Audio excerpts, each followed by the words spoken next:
Apa sih itu membaca pemahaman?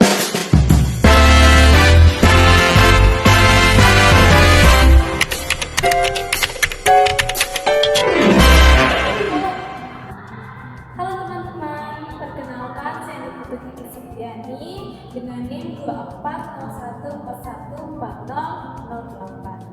Saya adalah mahasiswa PGSD dari Universitas Cokroaminoto Palopo. Dengan ini membuat video untuk menyelesaikan tugas dari Bapak dosen saya, Bapak Muhammad Ilham, SPD MPD. Jadi pada video ini saya akan menyampaikan model dan sintaks dari materi membaca pemahaman, dan saya akan mengambil model KWL, di mana K itu know, di mana W itu want, dan L itu learn. Sebelum saya lanjut, kita perlu ketahui dulu apa sih itu membaca pemahaman. Membaca pemahaman adalah suatu proses untuk menganalisis, mengamati, dan menarik kesimpulan dari suatu teks bacaan, di mana tujuannya penulis agar pembaca dapat menarik kesimpulan dan menarik pesan tersirat dari teks tersebut. Jadi, untuk anak SD bukan hanya mengetahui huruf saja, B, U, K, U, tapi anak SD sudah mampu memahami isi dari buku tersebut, dan di mana ini akan berperan dalam teks cerita. Jadi pada model ini kita sebut dengan KWL, di mana K itu know, W itu want, dan L itu learn.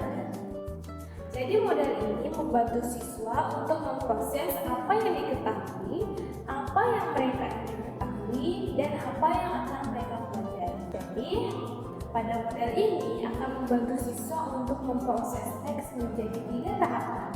Jadi tahapannya itu adalah yang pertama, apa yang mereka ketahui, apa yang mereka ingin ketahui, dan apa yang mereka pelajari.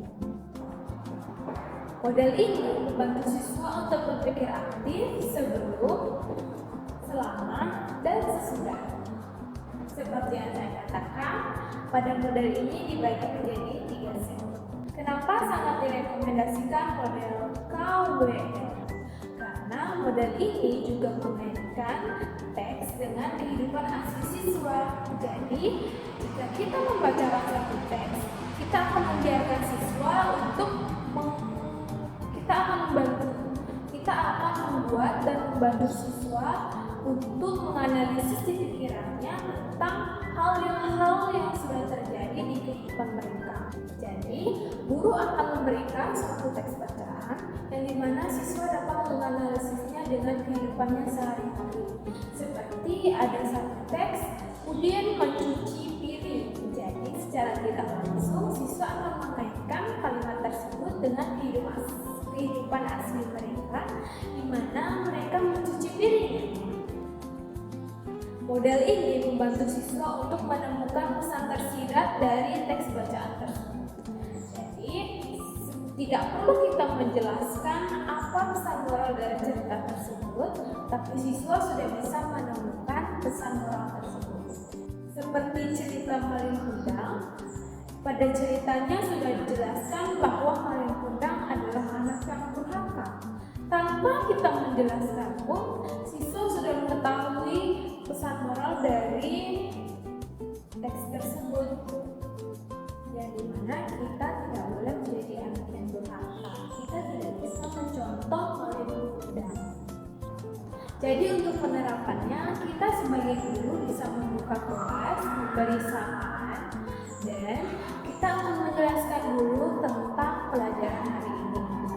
Jadi kita akan selipkan tentang pertanyaan-pertanyaan pemacu untuk membantu pengetahuan siswa. Pada modal ini kita membutuhkan teks bacaan untuk dianalisis.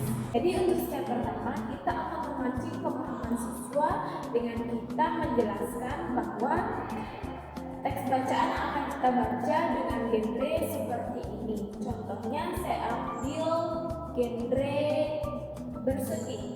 Kita akan mengambil genre bersegi. Jadi sebelum saya menjelaskan tentang teks bacaan Dan sebelum kita membacakan teks bacaan tersebut, kita akan memancing siswa dulu. Apakah kalian pernah membaca buku ini? Apakah kalian pernah mengalami situasi ini jika dilihat dari sampul bukunya? Jika sudah, kita akan menjelaskan sedikit potongan cerita dari buku tersebut, di mana buku tersebut yang bergenre cerita ini, kita akan memancing siswa untuk bertanya tentang apa yang belum mereka ketahui. Contohnya, Ibu, malin kundang itu apa? Ibu, kenapa malin kundang? Kenapa gentengnya sepi? Seperti yang saya jelaskan di awal, kita akan melewati 3 tahap. Yang pertama, tahap sebelum, dan 2 tahap selama. Dan di mana kita sudah melewati 2 tahap, yaitu sebelum dan selama.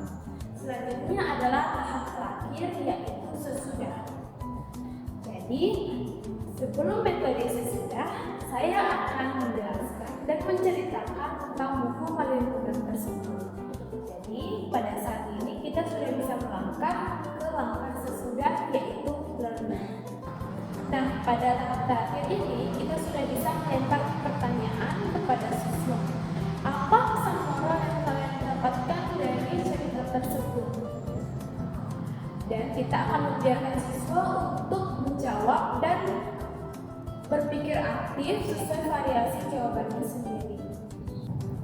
Dan jawaban ini akan kita salin dan kita bulatkan menjadi satu kesimpulan yang dimana mendukung pemikiran positif siswa dan menghindari pemikiran negatif.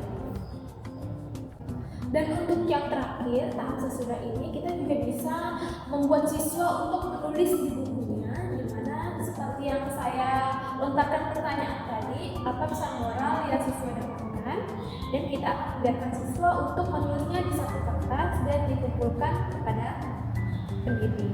Lewat jawaban inilah kita akan mengetahui proses berpikir siswa itu seperti apa, apakah aktif atau kurang aktif.